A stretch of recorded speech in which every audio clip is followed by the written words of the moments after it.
In our previous video number 27, we discussed development experience of India and some of the development paths of China and Pakistan.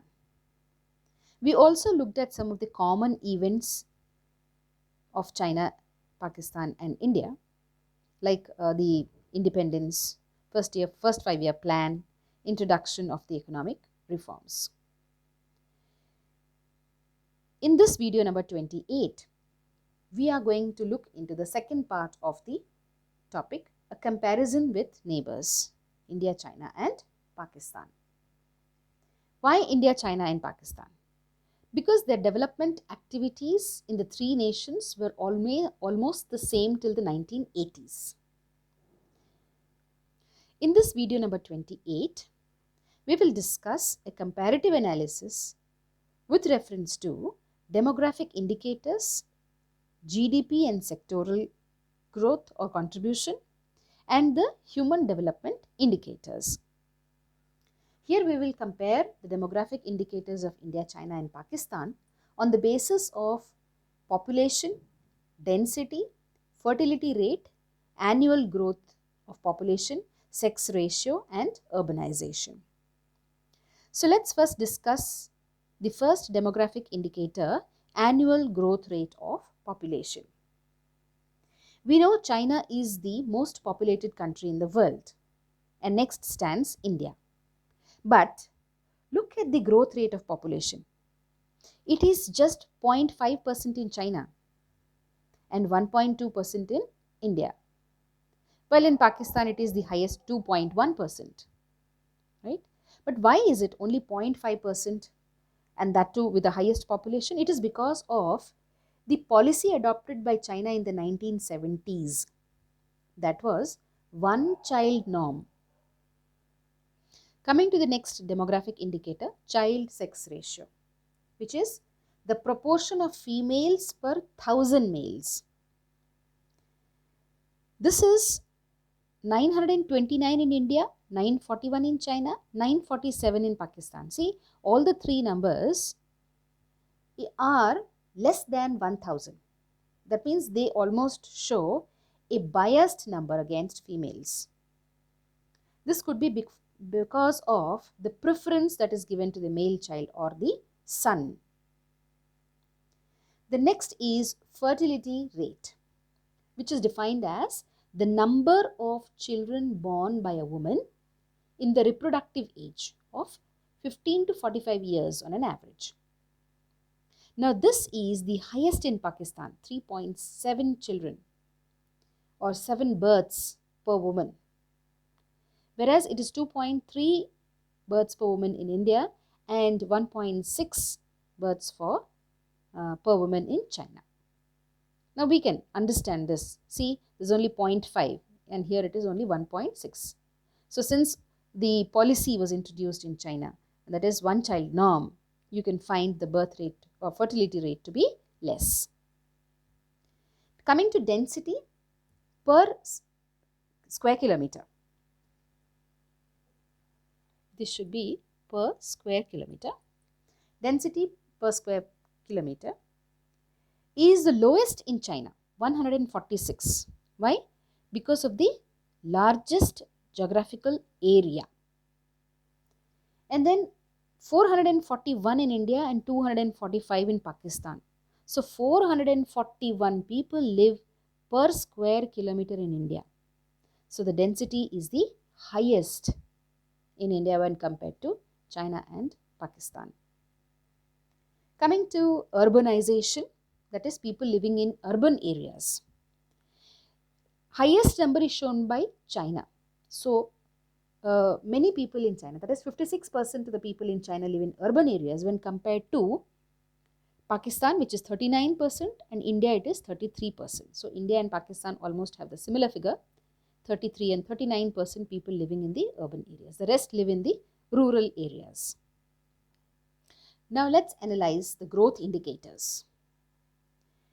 In spite of all the three countries having similar growth rates and per capita income till 1980s, China is more advanced than India and Pakistan. Okay, this could be because of the Great Leap Forward, which encouraged people to have industries in their backyards. China has the second largest GDP, uh, and India's is about 40% of the GDP of China, and Pakistan's is just 12% of India's GDP. When many developed countries were finding it difficult to maintain a growth rate of even 5%, China was able to maintain a double digit growth. Almost, see here 10.3%. And that of India was 5.7 and Pakistan was 6.3% GDP. However, in 2015-17 period, there has been a decline in Pakistan and China's growth rates, whereas India showed a moderate increase in the growth rates. This could be due to the reform processes introduced.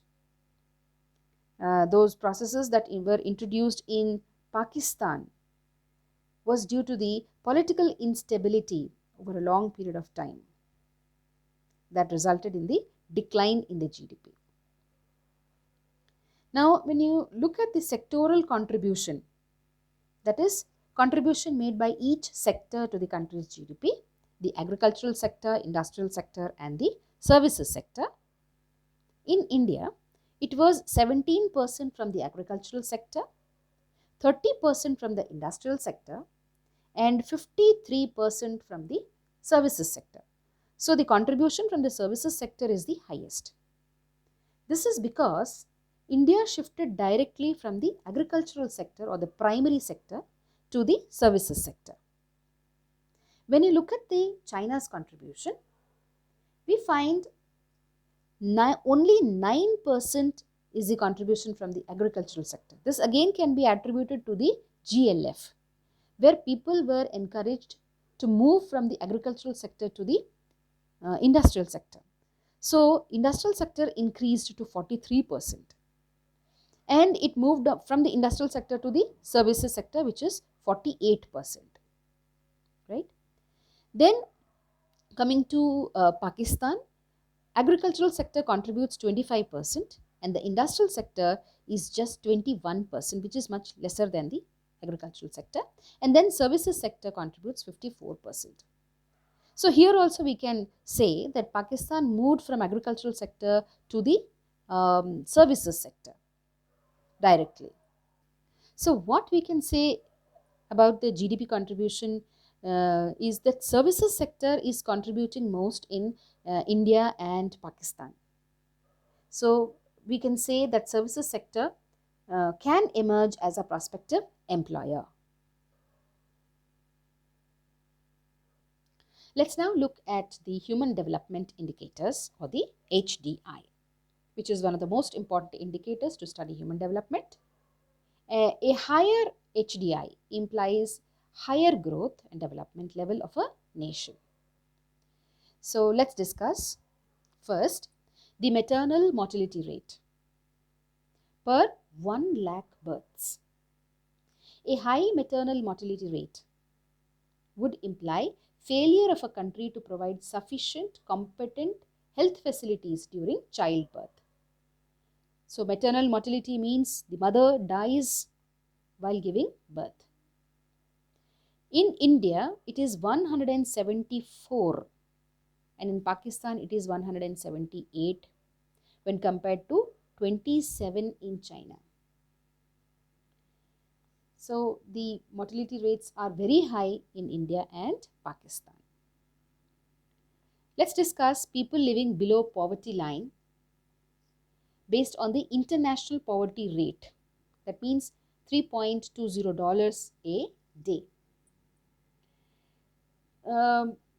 People are considered to be living below the poverty line whose level of income and expenditure is not sufficient to meet the specified minimum levels of calorie intake. A very pitiable situation is seen in India. 60.4% of the population is living below poverty line. and 46.4% in Pakistan, and just 23.5% in China. If you look at the life expectancy in years, this life expectancy is calculated at birth. That means the average number of years for which people are expected to live.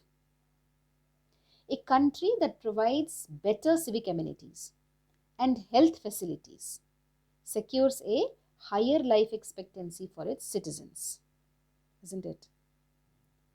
China has the highest life expectancy of 76.4 years, and India and Pakistan stand almost on par with each other with 68.8 and 66.6 years.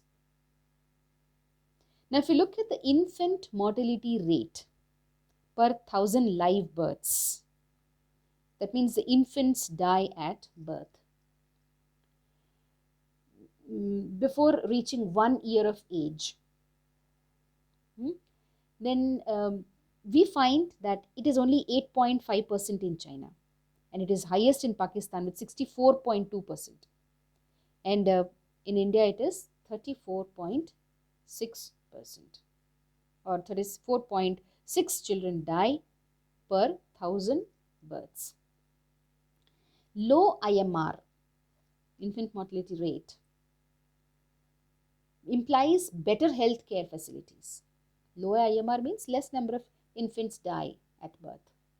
It implies better healthcare facilities, improved sanitation and hygiene. Coming to population using improved sanitation, that means the sanitary conditions are becoming better in the countries. So China shows 75% of the population living in improved sanitary conditions.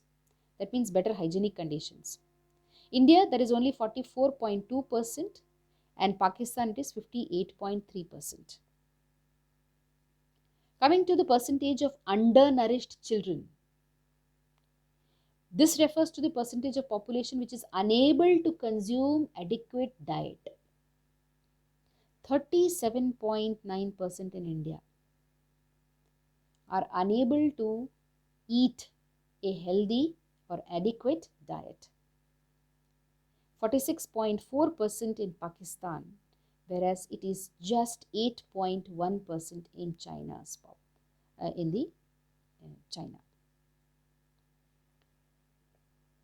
Finally, let's look at the sequence of events in China. 1949, China became from Republic of China to People's Republic of China. 1953, it introduced its first 5-year plan. 1958, it initiated the Great Leap Forward campaign under Mao. In 1965, Mao's Great Proletarian Cultural Revolution was introduced. In 1978, the introduction of economic reforms in China, which brought about a lot of change in the economic development. In Pakistan attained its independence in the year 1947. 1950s to 1960s, an import substitution based industrialization and introduction of green revolution took place. 1970s, nationalization of capital goods industries, and 1970 to 80s, there was denationalization and encouragement of the private sector that took place. In 1988, Pakistan introduced the economic reforms.